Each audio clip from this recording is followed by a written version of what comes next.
અંકલેશ્વરની સરસ્વતી વિદ્યા મંદિરમાં આગ લાગી અને ફાયર જ કામ ન લાગ્યું હોય તેવો ઘાટ ઉભો થયો હતો।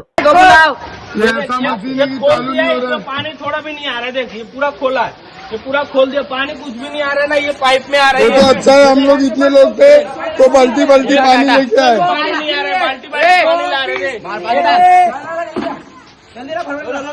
અંકલેશ્વરના ગડખોલ ગામ નજીક આવેલી સરસ્વતી વિદ્યા મંદિરમાં આગ લાગવાની ઘટના સામે આવી હતી। શાળાના નર્સરી વિભાગના વર્ગખંડમાં આગ ફાટી નીકળતા દોડધામ મચી ગઈ હતી। સ્થાનિક લોકોએ તાત્કાલિક કાર્યવાહી કરી આગ ઉપર કાબુ મેળવવાના પ્રયાસ કર્યા હતા। આ ઘટનામાં શાળા છૂટ્યા બાદ બની હોવાથી સદનસીબે વિદ્યાર્થી કે શાળાના સ્ટાફનું નુકસાન થયું ન હતું। જોકે આગ લાગી ત્યારે શાળાની ફાયર હાઇડ્રેશન સિસ્ટમની મોટર બંધ હાલતમાં હોવાના કારણે પાણી આવી શક્યું ન હતું, જેના કારણે ઘણા લોકોએ પાણીની ટાંકીમાંથી જ પાણી ડોલ વડે નાખી આગ ઉપર કાબૂ મેળવવાના પ્રયાસો કર્યા હતા।